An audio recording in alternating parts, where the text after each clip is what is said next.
Hello, beautiful people, and welcome to another episode of the Infertile Diagnosis.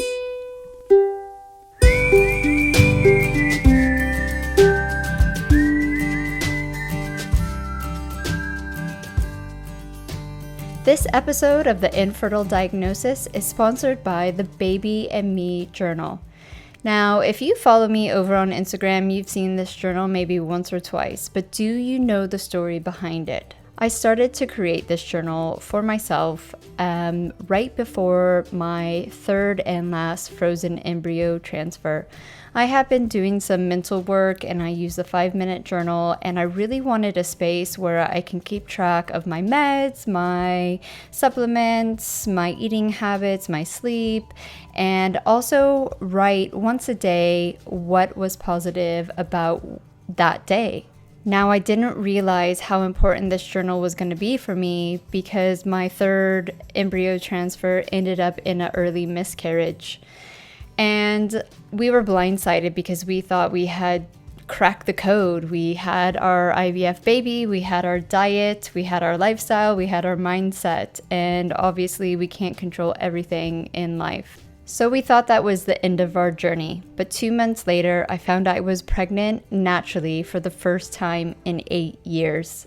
Now, even though I was super joyful and incredibly happy that all my hard work of my diet and my lifestyle paid off, I was really pissed off.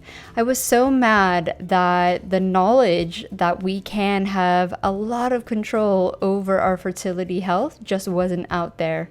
So the Baby and Me journal really helped me through these ups and downs that I was having.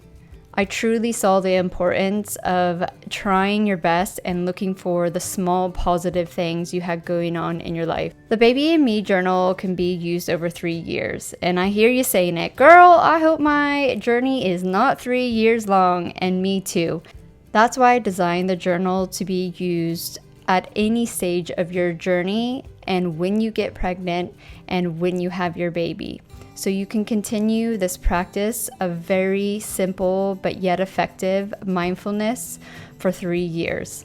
It's now truly amazing to look back at the end of my journey and see all the ups and downs and see all the small things that I was truly grateful for. You can check out the Baby and Me journal over on the website at mymindfulme.com. Thank you so much for tuning in to another episode of the Infertile Diagnosis. I am your host, Monica Cox from mymindfulme.com. I hope you have been having an amazing January, and today's episode is our first guest of the month. We have 2 this month, and it is Robyn Birkin. She is definitely a trailblazer. I spotted Robyn quite a few years ago now, 5 years ago maybe, on the internet when I first started doing the whole fertility coaching. She was already out there and she had a podcast already, and we have obviously connected through our journeys of becoming mothers through IVF and supporting other women through infertility.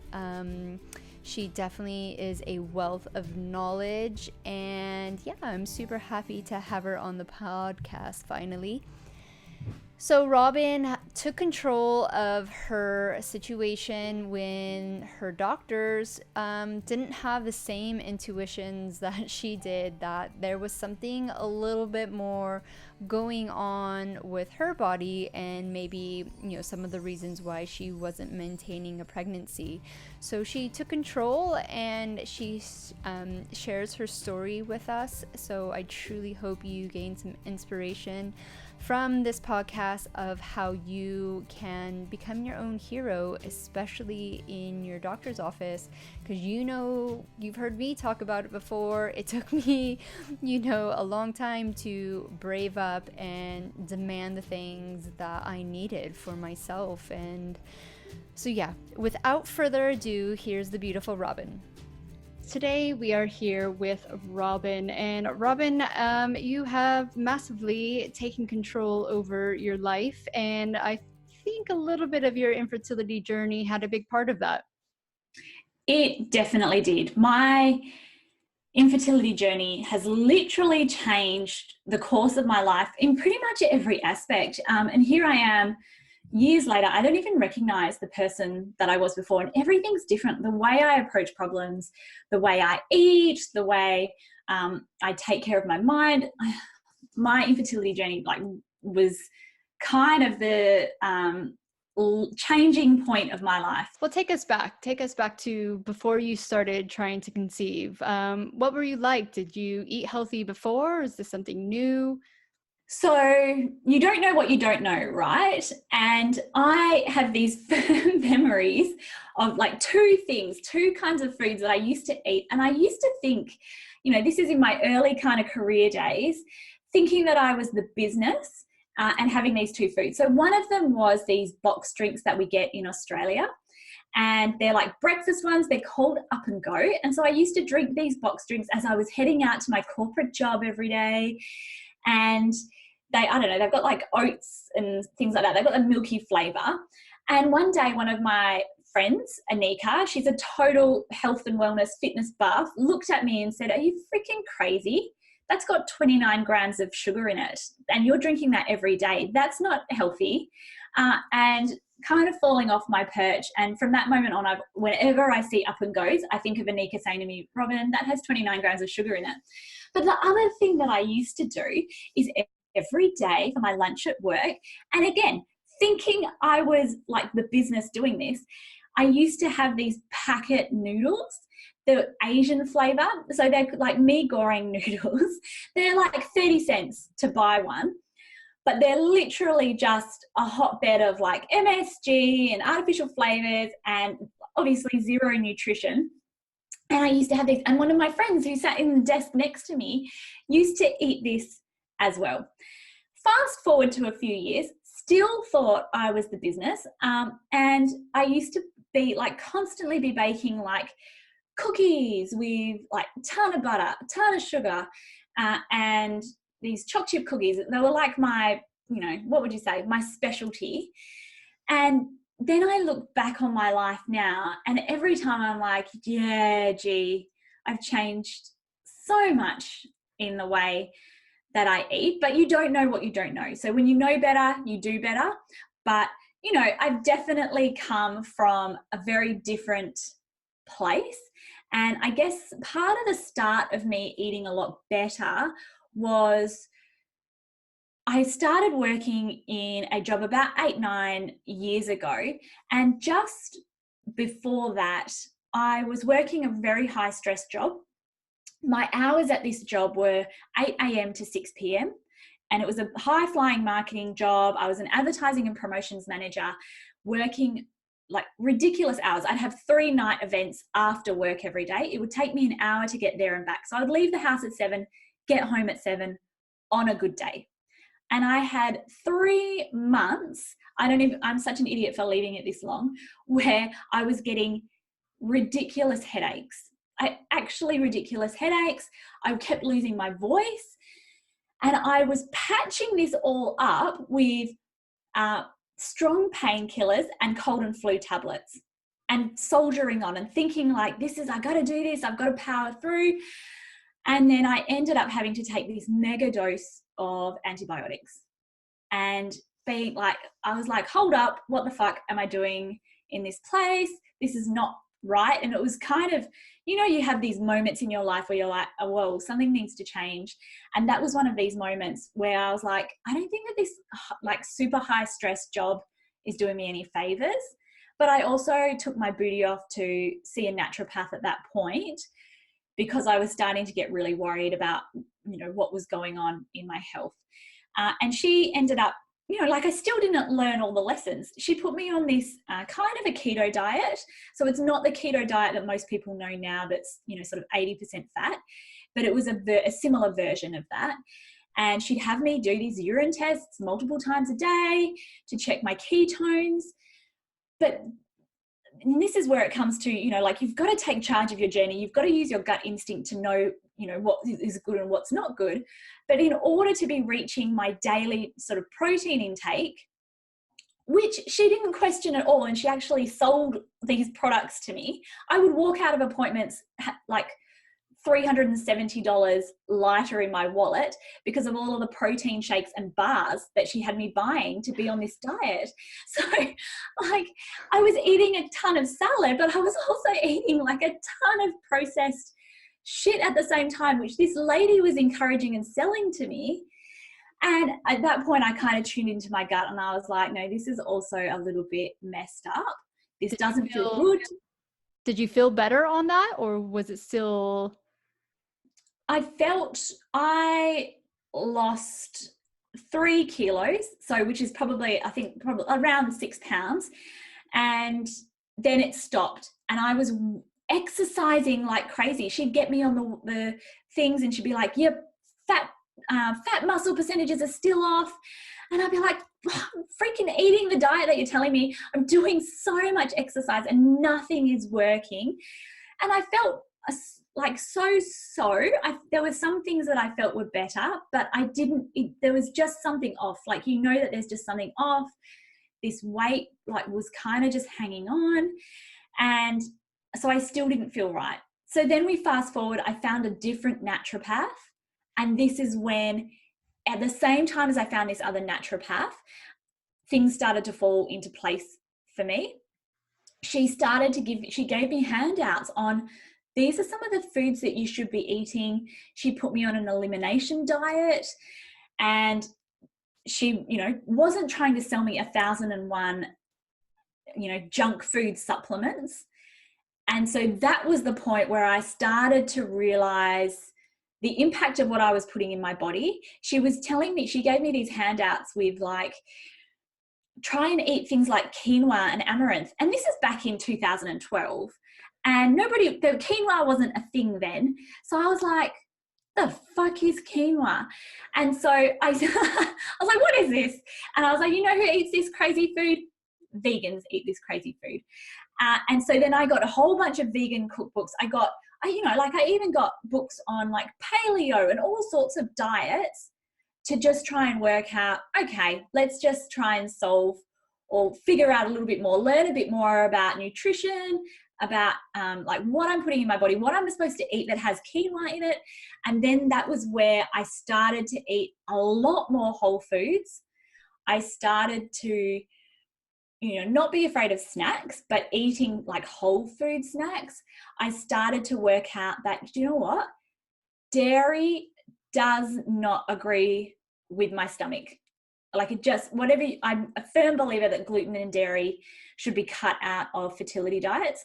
But not only that, like dairy literally does not work with my body. Yeah. So that was the point where I started to change what I was eating and really learn, what I should be putting in my body to fuel my body. And at this point, were you connecting at all, thinking about having kids, or was this just a personal journey that you were going through? At the same time as I started seeing Kirsty, my new naturopath, it was the same time that I had just hit 30, and all of a sudden the biological clock started ticking. So I went to see Kirsty, and one of the reasons why I chose her was because she specialized in like prenatal nutrition.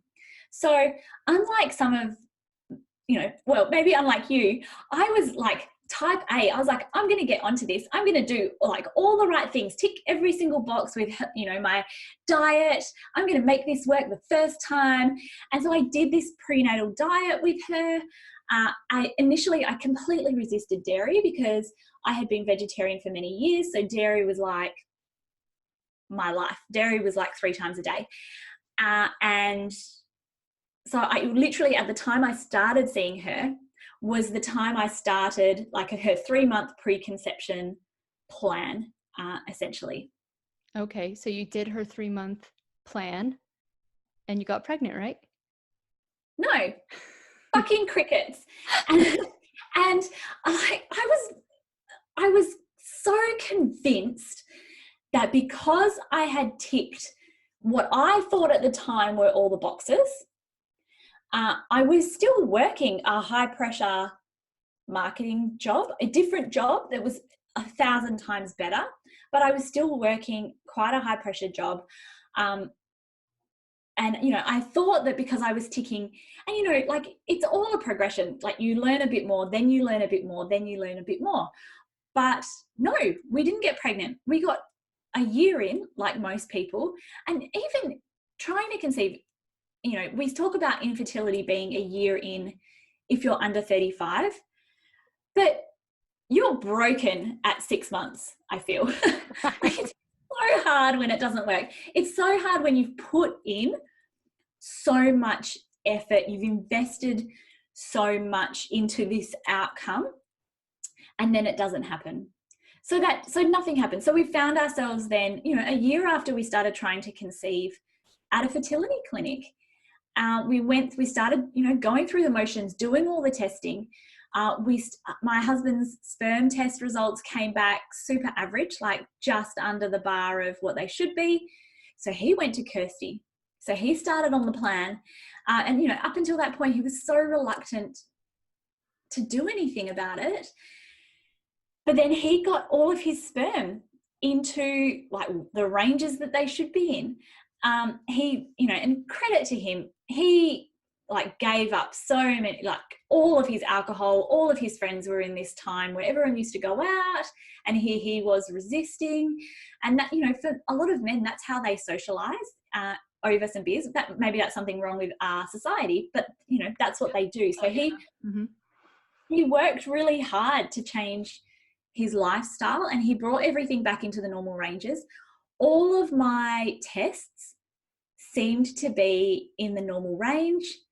My naturopath was like, you're like in good health as far as I can see. I felt physically, I felt amazing, the best I'd ever felt in my life.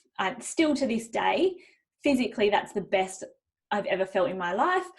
But I was missing a whole chunk of the piece, and that was that I was still so ridiculously stressed. Like you cannot, or maybe you can, because if you're listening to this podcast, you're probably in this shitstorm as well. But I was so stressed. I was so fragile and broken emotionally and desperate. Like that desperate energy that you feel when you're trying to conceive and it's not happening.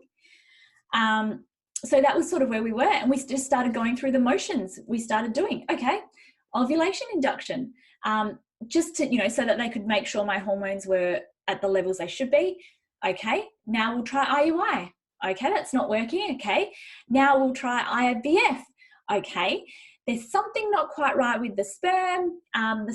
Like we had very little fertilized. And I had great retrieval rates. I had hyperstimulation, which is no fun at all. We had hardly any fertilized, but I got pregnant on my first IVF cycle with hyperstimulation. And I felt like death in bed, but I was like, yes, like this, you know, here we are. And then I had a miscarriage.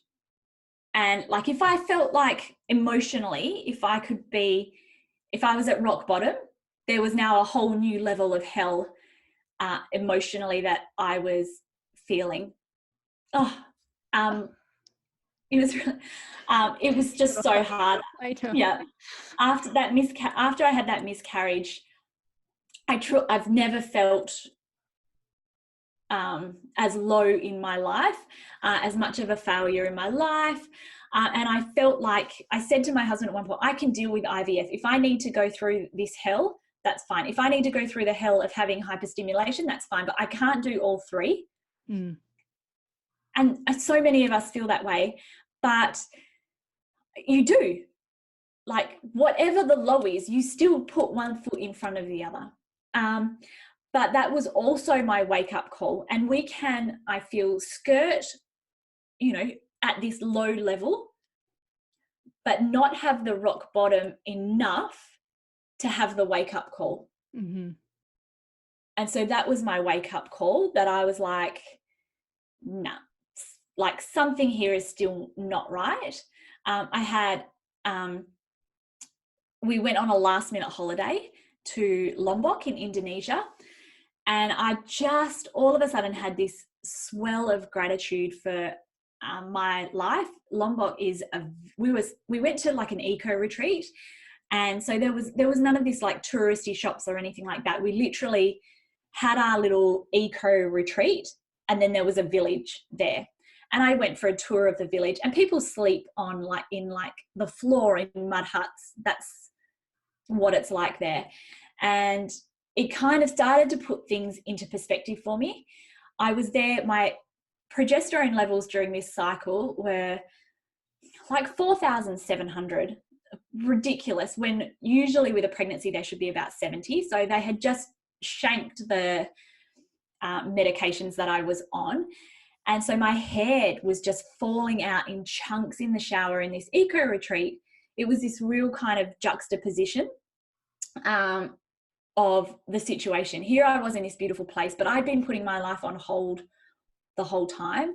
I had been, like when you're a type A and you plan everything out, it can be so hard to divert from the plan when things aren't working. And I realized that I was not investing anything at all into my emotional health. I was just like wallowing in my depression, and I was stressed out of my mind. And at the same time as I was like, whoa, this epiphany that actually mental health matters and actually like stress matters, I took myself to my GP, my general practitioner, and I was like, you know what? I'd just really love to run a few tests again if we can. Can you just, and I said to her, like, this isn't right. Like, it shouldn't be like this. Number one, it shouldn't have been that little number of eggs fertilized. It should be about 75%, and we were at 25% fertilization. So the clinic, they did the right thing. They were like, okay, well, the next cycle is going to be an ICSI cycle. But I took myself to my GP and I was like, it still isn't right. Like, I don't think this is what should have happened. And they ran some tests. She ran some more tests. I didn't even know what test she was going to run, but I was intending for it to just be like iron levels and vitamin D levels. And so she ran the tests, and then she just sent them straight to my fertility doctor. And that's a bold move. When you start to take your infertility into your own hands, that can rattle some feathers. But at the same time, this is your money. This is your life. Like, it's a lot of money, right? You want to be putting 100% effort in. You want to be making sure that you are comfortable with what's happening. You want to feel like your clinic is leaving no stone unturned. So I went back to my fertility specialist, and he was like, I'm sorry, why did you get these tests done by your general practitioner? You know that we tested these all a year ago, and they were all perfectly fine. He's like, why did you do that? And I was like, I just didn't want them to be, because as I said, I was vegetarian, and then I became vegan actually on my journey. And I was like, I just thought, because I don't eat meat, I wanted to get my iron levels and things like that checked. I'd hate for it to be something so minor. And my iron levels were actually great. And my other levels were great. But all of a sudden, my ANA test had become positive. And ANA test is anti-nuclear antibodies. It's a sign that your immune system is switched on. It's like, I don't know what you call it. Like, it's non-prescriptive. Like, it won't tell you. Some people have, and this could well be my case, some people have positive ANA results apparently, and that's just their bodies. Might be a total crock of shit. But they say in the medical world that sometimes some people just run with a positive ANA. But it obviously can also mean there is some kind of autoimmune condition. Well, let me just step back there, right? Is it normal to be high or have a switched on AMH? So not AMH, ANA. Sorry. ANA. With conventional medicine, that's what they say. It's okay to be that way. They say 2% of the population, that's how they roll. But here's the thing. But So that's fine. 2%, So I don't, like nothing, right? Like, I'm just trying to like get back into like how things are normal, which exactly. surely that's not a normal thing. Even if 50% of people have it, and if it's not how we are biologically supposed to be as a human race, why all of a sudden is it okay in some situations? Right. It's out there, right? Okay, go ahead, And it's continue. the same, but that's the same as an unexplained infertility diagnosis. Mm-hmm. It's not normal. It's just that you don't know what the fuck it is. It's not like this is a thing.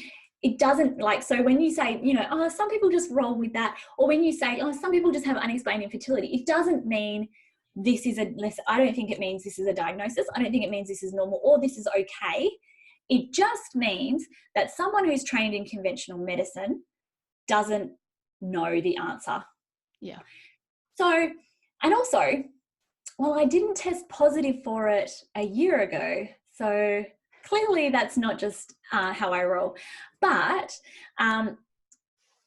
so here I had this positive ANA test. I didn't even know that it came back positive until I got an invoice in the mail from one of the blood testing clinics. And I called them and I said, I'm sorry, he said this was bulk billed, which means that our government pays for it. And I was like, he wrote bulk bill on the blood test order, so I know that I shouldn't be paying for this. And they said, no, that one was bulk billed, but he's ordered further testing. And I was like, interesting. So this is your fertility clinic ordering more testing without you even knowing that there's an issue. Yes. So my GP ordered a test. He was like, why did you ask your GP for this? Why are you doing this? And I was like, this is why. And so he said, look, we're just going to test your ANA again. And totally, like, this is quite logical sense. Sometimes your body's just fighting an infection. So you might have had the flu or something like that. It makes sense that your immune system would be switched on. He tested it and it was higher. So it was worse. And so he's then, without me knowing, ordered further tests for a few things that might,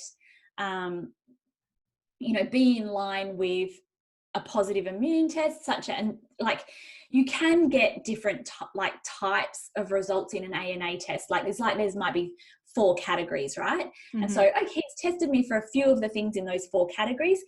But in actual fact, like autoimmune disease, there's like 100 autoimmune conditions. Yeah. So he's tested me for like 4 or 5, like lupus and things like that, and they all came back negative. So then he's like, I don't know. So, and I took that, but he also did put me on prednisolone and aspirin to suppress my immune system. Mm-hmm. So, which is, just for people who don't know, is a steroid.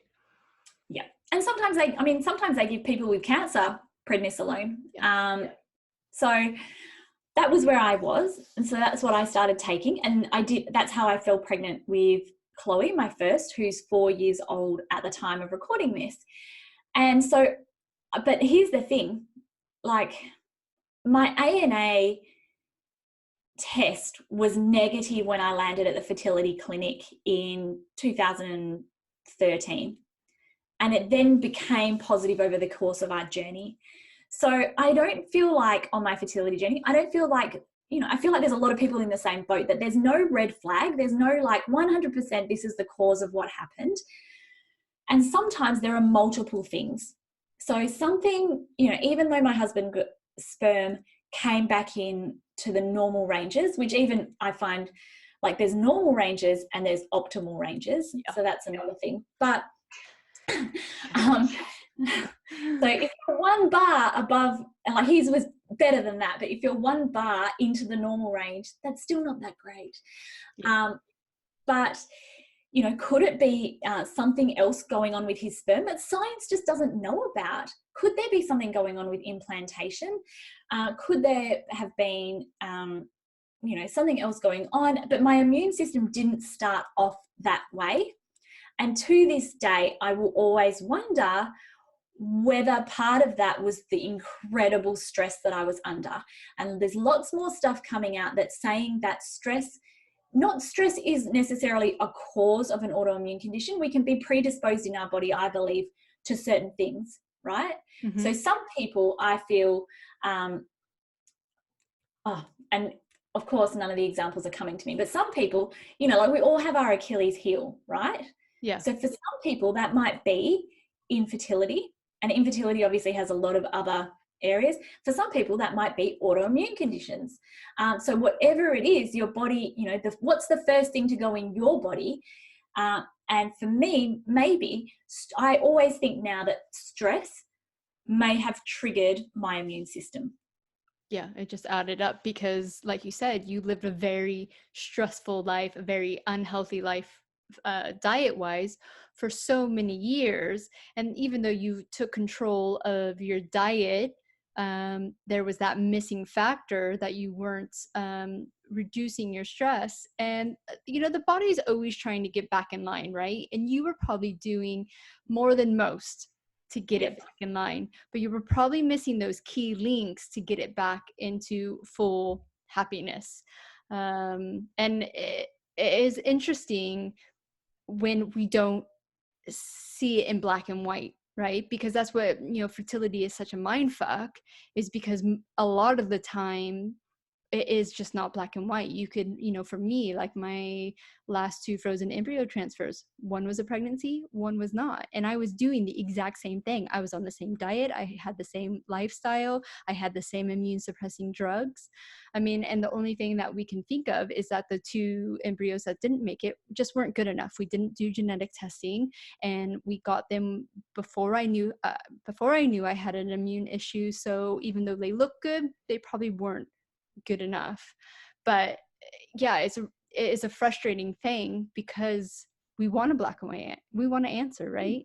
We don't want to just sum it up to the fates. And I think, I don't know if you get frustrated, but for me, especially with my natural pregnancy, people are like, oh, it's just one of those things. We hear that all the time. I'm like, no, I put in incredibly hard work. And for me, I am lucky that mine got in a stage where I can tell exactly what was happening. But people definitely just chalk it down to, oh, well, you know, just one of those things. And a lot of doctors do as well. And it's just so frustrating. It's like, no, there is a rhyme and reason. Sometimes we are not going to know that. But I think when you are going through infertility like yourself, rechecking and going, no, there's something still amiss, and being your own advocate. Do you feel, what gave you that power to go to your GP and ask for more blood tests? I think, you know, so this is all around the time that and not many of our eggs fertilized. And so here we are. We then had another failed transfer using 2 embryos, and that didn't take after that. But I was really like the stakes were another retrieval, a lot more money. And here I was after this miscarriage. I was like, I don't have the emotions to deal with this again. So I was in this real place, I feel like sort of stuck between like working out all my emotions and having all of these discoveries that the way that I had been handling stress, and I'd been in like stressful situations a lot, but the way that I was coping with that stress was really unhealthy. And so I, you know, was having this epiphany at the same time as thinking like, actually, do you know what?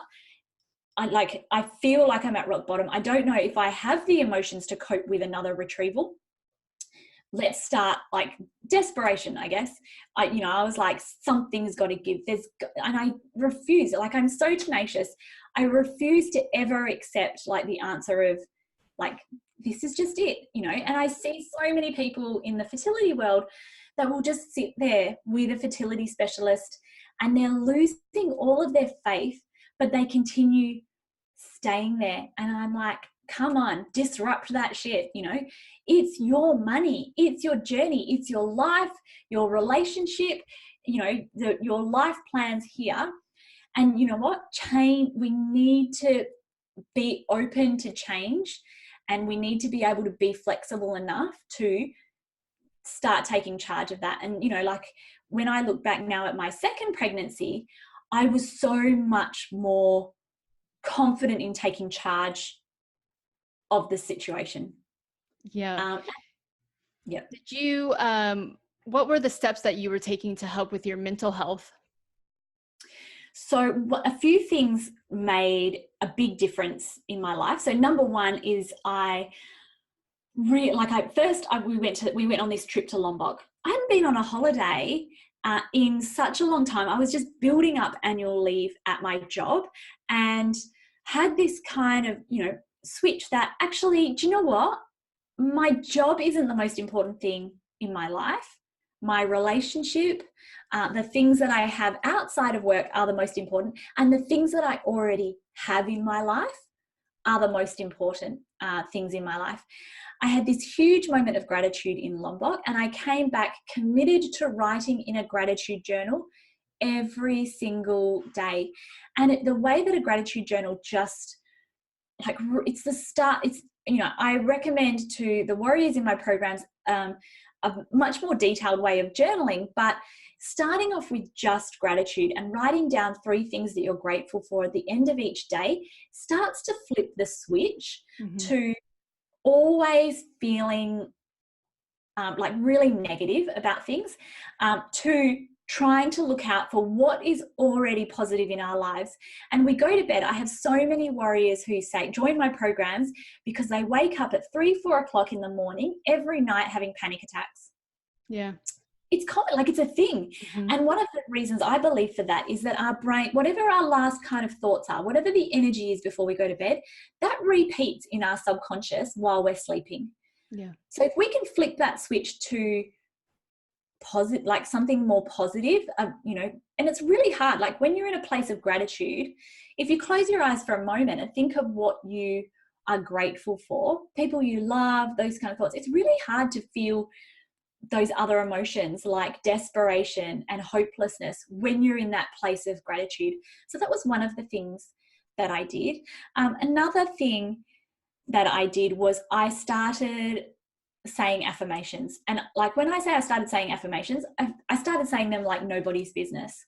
I would drive to work and the whole time be saying things to myself like, Robyn, you can do this. Robyn, you're stronger than this. Robyn, you have an amazing life.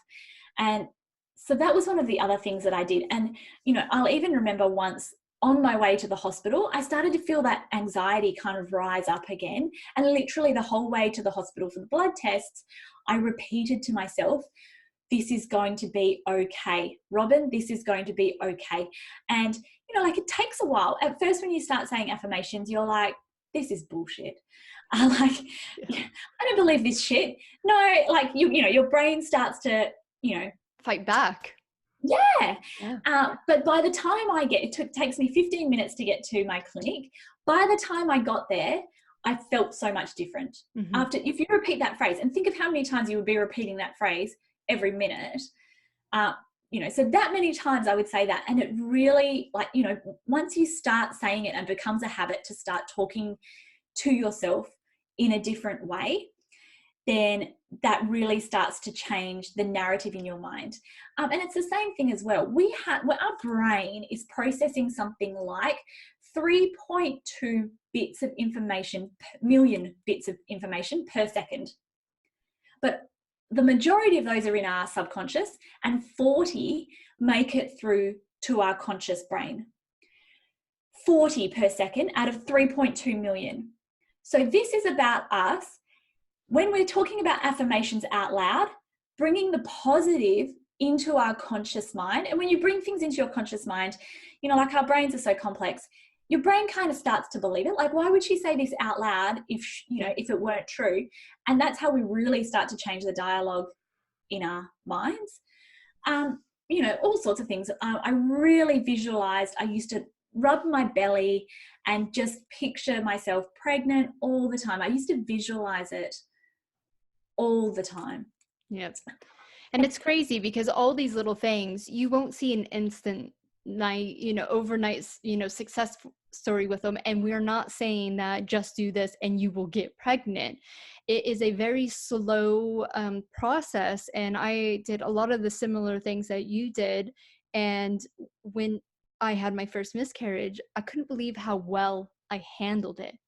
Mm-hmm. Knowing myself before to now, and it really made like I had to go, well, what was I doing? It's like, oh, I was every day writing down what I was grateful for. I was thinking good thoughts. I wasn't beating myself up and questioning, well, maybe I don't deserve to be a mother, or maybe I won't be a good enough mother and that's why I'm infertile, you know.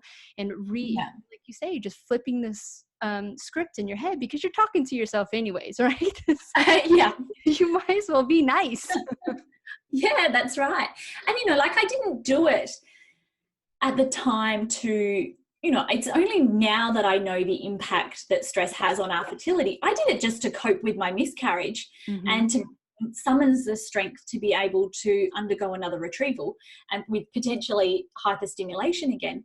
And so didn't intend to do that. But then I did have, you know, a few months after the miscarriage, I had another cycle that failed. And like you, I was blown away at how, not like I wasn't obviously happy that, you know, I was now going to have to undergo another retrieval because that was our last two embryos, but I coped so much better than I had with any of my other cycles.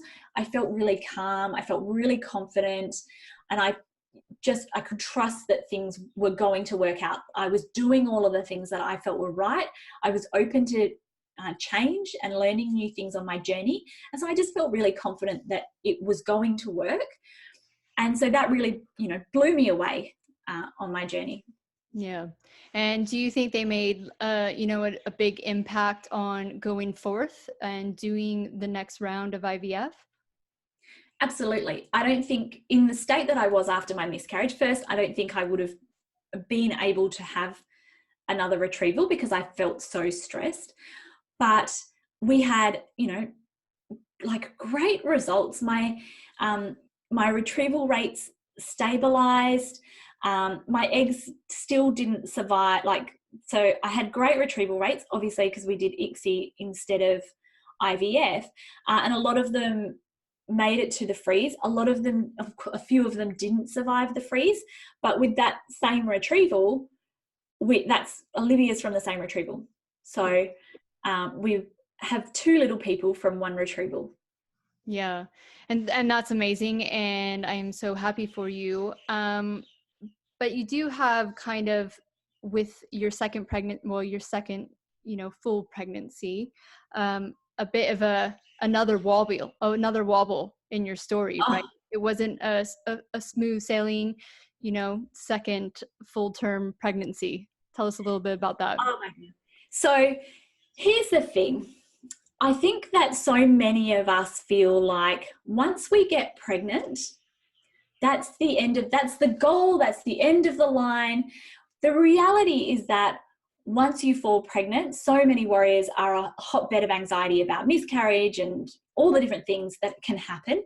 And I feel that there is a much higher chance of complication when we undergo things like IVF. Nobody tells us that. We probably wouldn't listen anyway. But I see a lot of warriors with things like subchronic hematomas. And I had a condition called major placenta previa with Olivia. So we fell pregnant with Olivia 2 years later. She sat in the freezer we fell pregnant a year later, and she was born obviously 2 years later.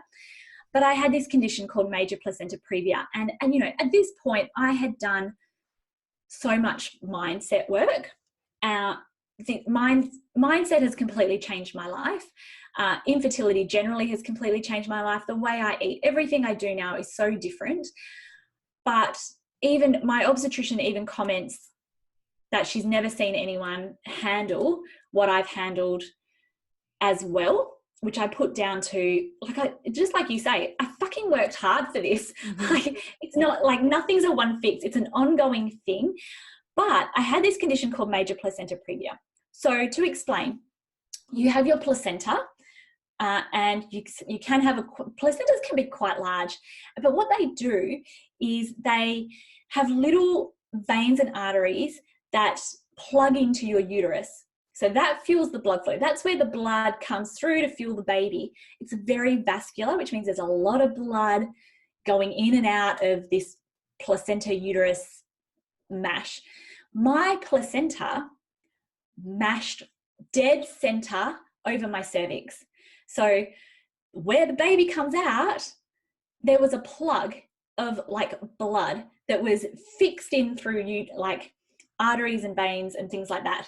So baby had to come out via C-section, we know that, but there was a 90% chance, and I was like at the like almost guaranteed 90% chance, because my placenta, I had a really large placenta, or not really large, but I had quite a large placenta, but B, it was like literally fucking dead center over my cervix.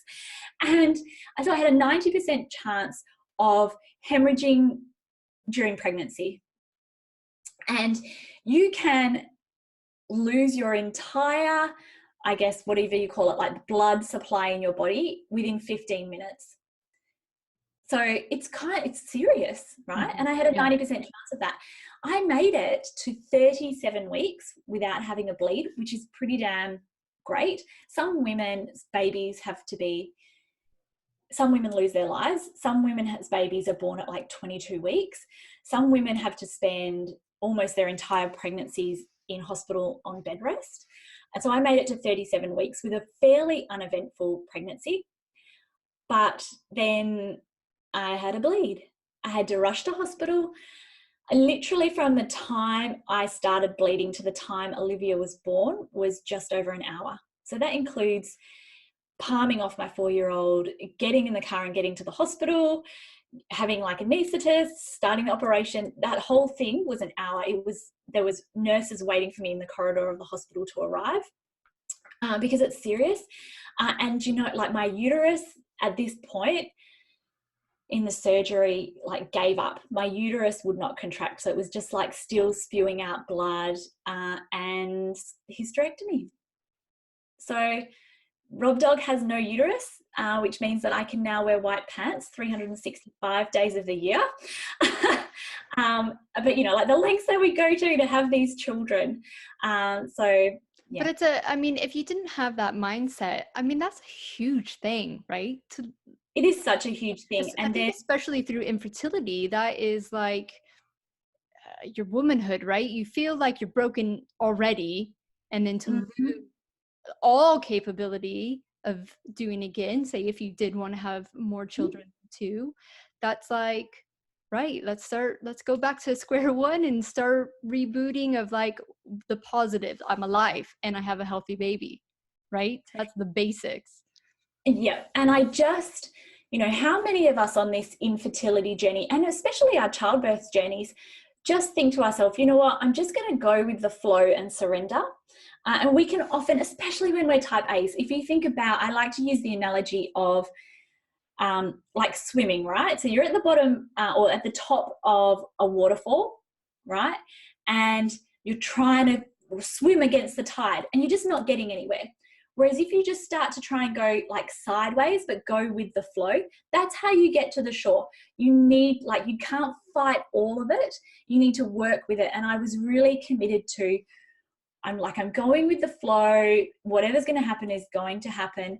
And after my hysterectomy, number one, they were all like, wow, you handled that remarkably well. And, you know, like other shit happened. Olivia ended up spending 5 days. I was taken to intensive care for like 24 hours. So I didn't get to see Olivia on her first night. My husband didn't make it to the birth because he was obviously at work. And so he got admitted to the maternity ward as like her mum. I was in intensive care, just like high as a kite on fentanyl. And the next thing, Olivia's been taken to special care nursery. And then shortly after that, I was quarantined for Olivia because I had a suspected infection. So I wasn't able to see my own daughter for 48 hours. So that was a bit of a shitstorm. After that, I was added to a Facebook group for women who had they call it a CHIS, like a cesarean hysterectomy. And that was like a light bulb moment for me, because I was added to this Facebook group and it was a hotbed of post-traumatic stress disorder. Mm-hmm.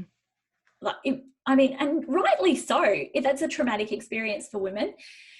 And it just didn't resonate. I was in that group for maybe 3 days and I was like, that's just not how I feel about this experience at all. I've come out of that experience thinking, like there were so many things that just went right. I just happened to have an obstetrician who was in a hospital that had, it has one of the largest emergency departments in Australia. So they've obviously got so many people at that hospital. They've got so much expertise.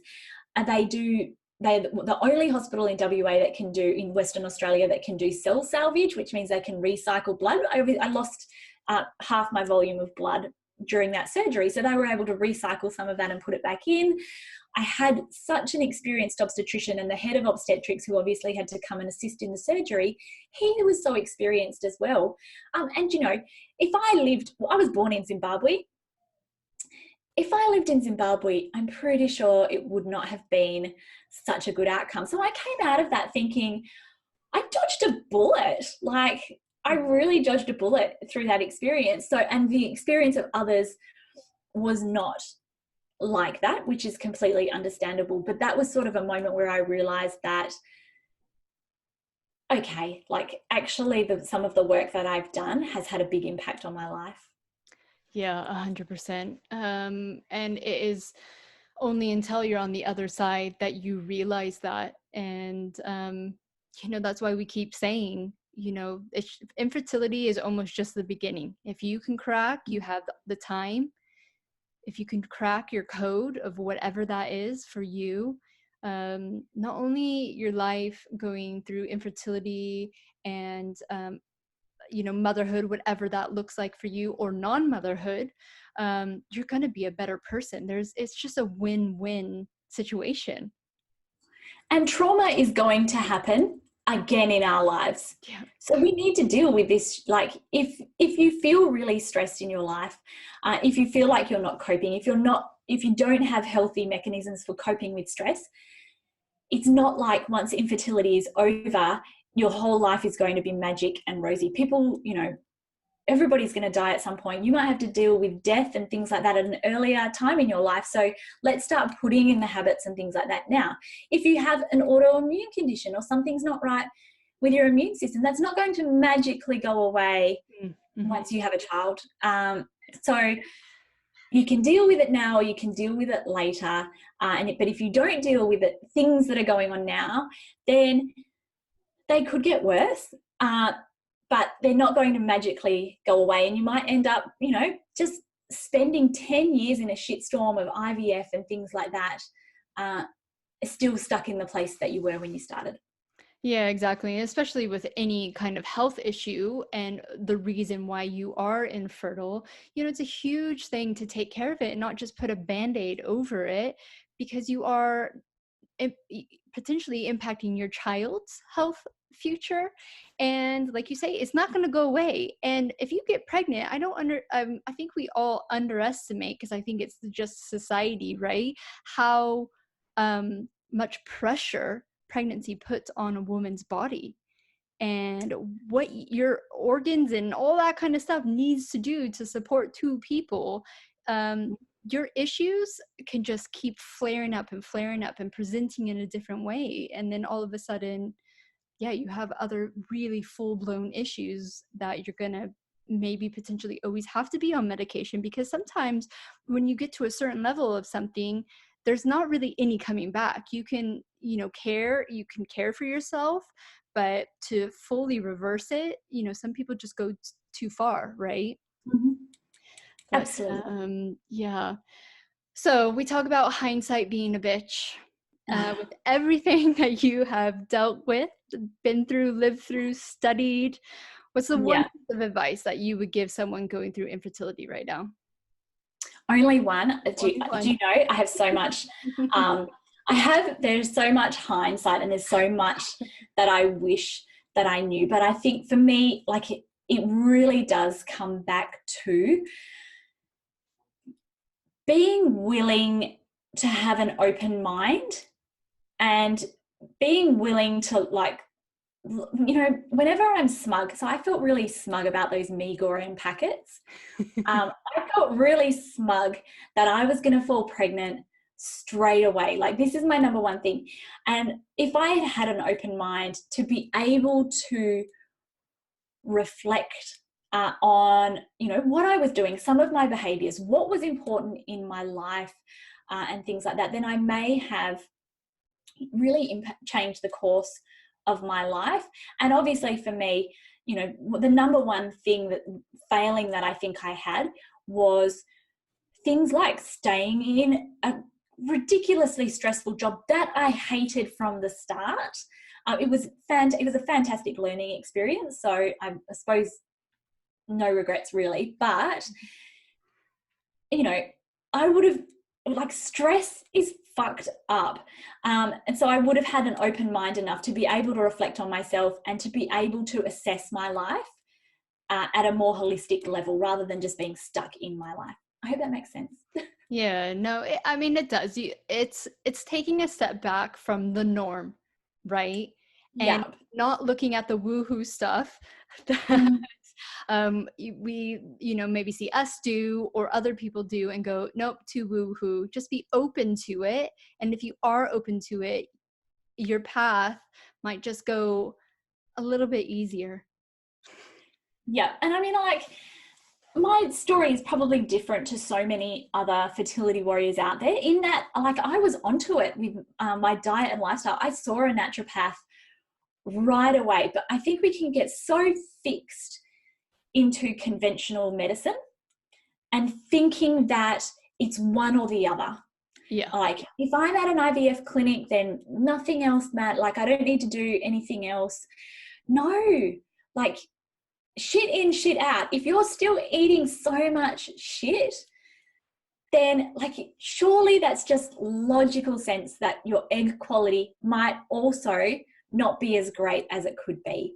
So it's just, I think, you know, looking at things from a holistic level, not thinking as well that, you know, on the same level that just diet and lifestyle, like if I just change my diet, that, you know, and that's what I thought for such a long time. That was 2 years of me being like, nailing this because I've got the diet.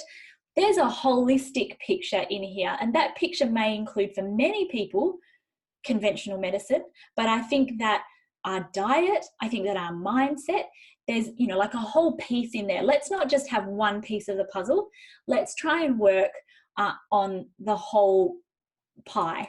Exactly. I mean, I feel like I'm kind of a good example of that. I did paleo, which most people would agree that that is a very healthy diet. It's a low inflammation diet. It would have never worked for me.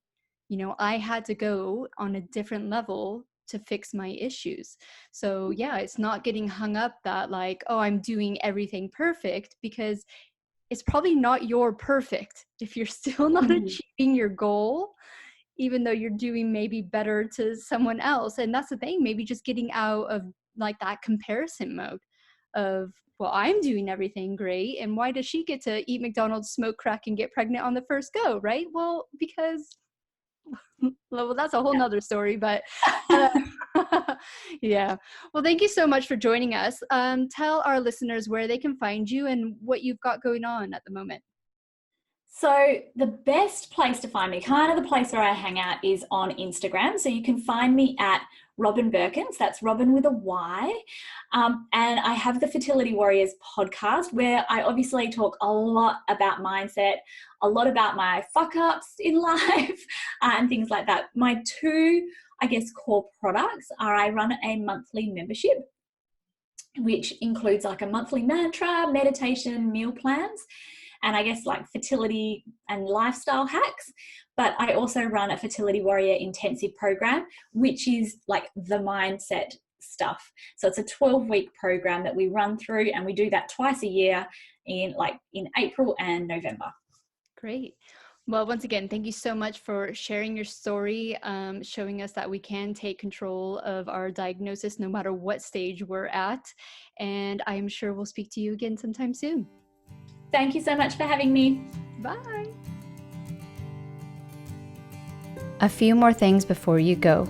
You can find all the links to anything talked about on this podcast, especially how to connect with our special guest. While you're down there, make sure you leave us a rating or a review. It would totally help this podcast out. If you would like to connect with me more, head over to the website. It's mymindfulme.com. There's a free membership over on the website where you can connect with like-minded people and really push your journey forward. We also have all the videos that I do up there for you, and the newsletter goes out about 2-3 times a month. And we also have pre-registration for the Fertility Reconnect course. It's a 6-week course to help you really dial in what's going on in your body, what foods you can and cannot eat, and we're going to dig deep into the mental blocks you're having and how it could be affecting your fertility health. So that's it. Thank you once again for joining us on the Infertile Diagnosis, and have a beautiful day.